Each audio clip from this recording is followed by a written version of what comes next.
I guess. No, Elimination Chamber 2019 just finished, and I'm mostly just gonna talk about the main event because the rest of it was pretty inconsequential.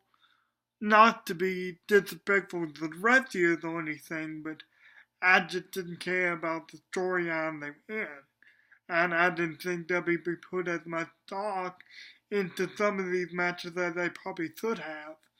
But bottom line, for the important matches, Sasha Banks and Bay are the new are the new women champions. They're not Raw or SmackDown. They're just the women champion. They're gonna be transitional between Raw, SmackDown, and I think maybe NXT, but I don't know. They probably are, because NXT has a tag team women's division, and what's the point of having a tag team women's division if you don't have titles? But, yeah, I gotta be honest, I didn't really care about this match, but, I mean, not that I didn't care about them getting tag team titles, I just didn't care for the way it was built up. I thought it could have been built up way more than they did. But I thought to myself after this match was over, well, I'm happy for them, and maybe this means WB will start treating women tag team wrestling seriously now. I mean, I'm not talking about NXT, because NXT is awesome, we all know that. But yeah, so the Moss and Her Connects are the women champion. The Usos are the new SmackDown Tag Team Champions, as they should be. I don't really ask that the BS was countered with the knee and the Don't Cousin finale in the pin, but hey, it wasn't Shane McMahon doing it. And it was the Miz who countered, the actual trained wrestler who countered and hit the Don't Cousin finale and almost won for his team. Yeah, I really don't like Shane McMahon in the wrestling capacity. But the one thing I want to talk about, the main event. So, the main event, the championship match, the WWE title was on the line in an elimination chamber. It was Randy Orton who was guaranteed the sixth spot after winning the Gauntlet on SmackDown. Incredible Gauntlet match. I highly recommend you watch it. So it was Randy Orton who was guaranteed sixth competitor, Jeff Hardy, who I like but don't really have anymore. It was Randy Orton, Jeff Hardy, Samoa Joe, AJ Styles, Kofi Kingston, and the champion, Daniel Bryan. I said I didn't really like Jeff Hardy anymore, but he does the part of this math that I'm gonna just talk about in case I forget about it. Okay, the part is AJ Styles, him and AJ Styles are fighting, and I think he pushes AJ from the top of the cell or something, I don't remember. But he pushes AJ from that. He gets AJ on the top turnbuckle, and we've seen him do this before, but Hardy gets AJ on the top turnbuckle and go to the top of the chamber and Swanton bombs him. And now that, wow, I remember why I love Jeff Hardy now. But, yeah, that happened. But at the beginning of the match, it was Samoa Joe and Daniel Bryan, which I was really hoping they'd do first because I really wanted to see them wrestle with each other, I wanted to see them fight with each other. I will say the first half of the Elimination Chamber, I mean the first half before the final two, kind of felt like they rushed things a little bit to me. Kind of felt a little bit too fast. I expected to go like 30 minutes, an hour maybe, but they were like quick, all that, and I can't really nap. But it was quick how many eliminations there were. There was an elimination, and I thought it was kind of lame. But there was an elimination where Joe got Kofi in the clutch, in the coquina clutch, and Kofi countered the same way he did on SmackDown. He used his feet to get up to the second, maybe the top rope, and just flip over while Joe had the clutch on, and and get him in a pinning predicament, almost for a 3 count. That's how they. That's how we won in the Guardians. That's how we eliminated Joe. But he didn't do it this time. Joe kicks out. Joe keeps the clutch on, and Kofi kind of counters him to a stunner, which I thought was great. But then AJ hits a phenomenal forearm, and Joe just eliminated. I'm like, well, bye, Joe. Go call AEW. Call AEW, Joe. I thought that was kind of a lame elimination for what they did for Joe's short career, and to just be eliminated like that. I thought that was kind of lame. But sorry, the spot was cool. I mean, the way Kofi done him and AJ just came in and hit a phenomenal form on him. I thought that was cool. And then the next elimination, I may not get these right, but the next elimination was Jeff Hardy after Randy Orton came out. So Jeff Hardy did the Swanton Bomb on AJ Styles, like I said. And sorry, it wasn't Randy Orton, it was Daniel Bryan.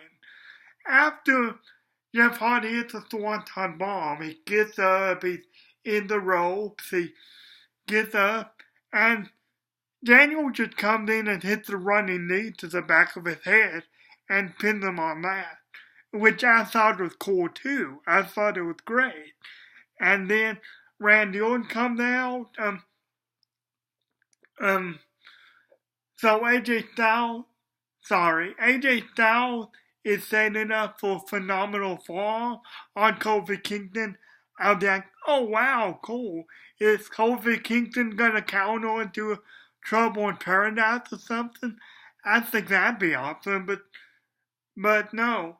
And it didn't kind of stay, to be honest. I would rather be in one feud and motion.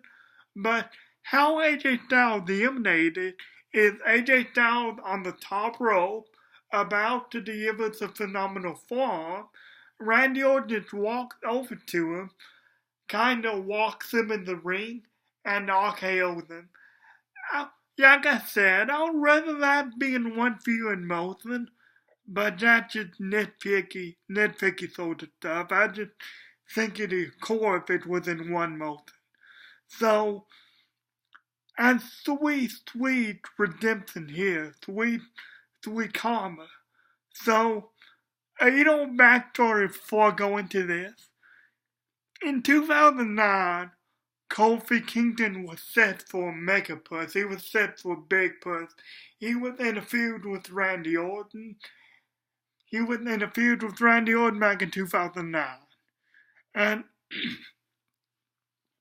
for some reason, I've read a couple of different stories on this, but for some reason, Randy Orton complained about Kofi Kingston to Vince McMahon, and that's the end of Kofi's push there. So I've always resented Randy Orton for that, for what he did to Kofi Kingston, because he should have been a big deal when he was in his prime. He should have been a big deal. But Though I can't remember exactly how this happened. Oh yeah, I think Kofi countered an RKO into a Trouble in Paradise, and by countered I mean like Randy Orton went for it, Kofi Kingston put them off of him, hit a Trouble in Paradise. I was like, yeah, sweet redemption for Kofi. So it comes down to Kofi and Daniel Bryan. And, well, the crowd was just insane for this. They were just behind Kofi an hour too. Everyone was going, Kofi, because they wanted him to win because of his incredible selling in the contest. But, and I'm just gonna go through some of the big spots because I can't remember exactly what all happened. But a big spot here is Daniel Bryan hits the running knee to Kofi Kingston. And everyone's like, oh, well, yeah, that's it. And in the back of my mind, I was thinking, is Kofi gonna kick out here? And lo and behold, he does kick out. And the crowd goes crazy. And I go crazy. I'm just cheering for Kofi Kingston. They fight for a while. This was a great match. I said to myself, I think the whole first half of this was just to set up for this match.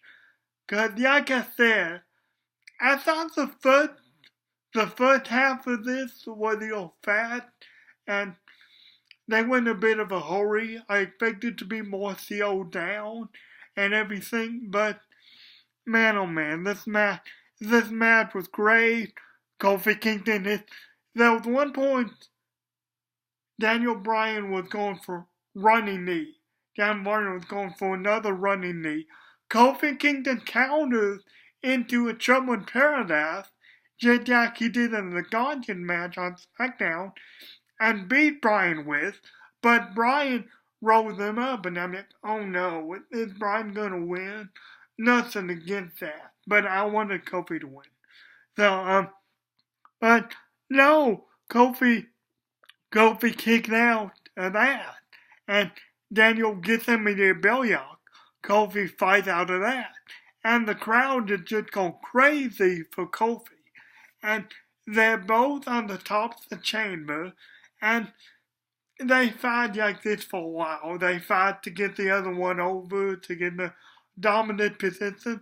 But finally, after a few great exchanges, finally, Kofi Kingston gets Bryan down. Bryan falls to the mat, and Kofi goes for a bath.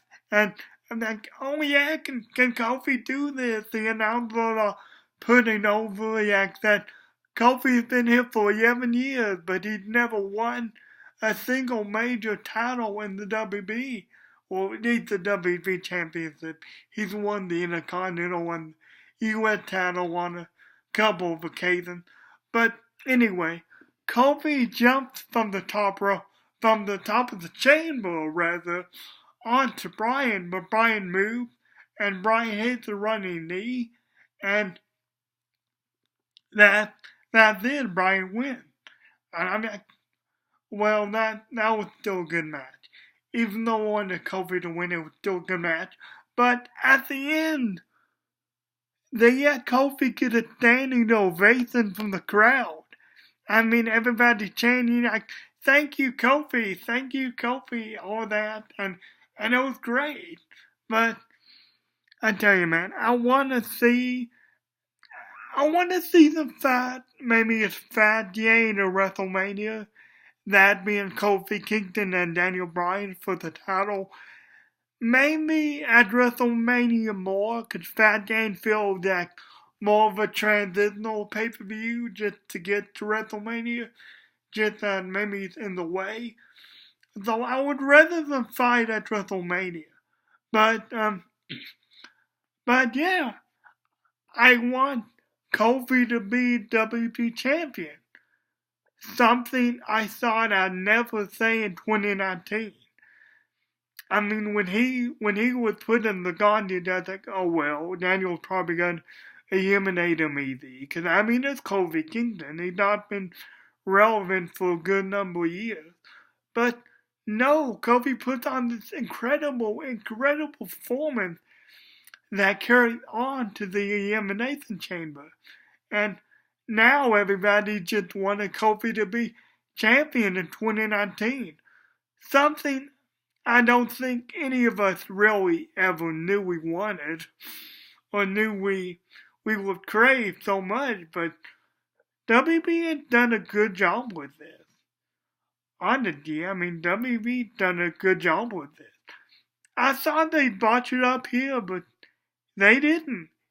Even though Daniel won, I'm looking forward to seeing these two fight again. If they do fight again, and they better fight again if WB knows what's good for them. Maybe at WrestleMania, I'd love to see a WrestleMania match between them, where Kofi finally gets his moment, Kofi finally wins. But guys, I've been talking too long. I'm sorry for that, and I'm just really excited where they could go on SmackDown and everything. You know, and yet they drop it, which they'd be stupid to do. But I don't know. But anyway, yeah, I'm really excited where they're gonna go. Good night, everybody.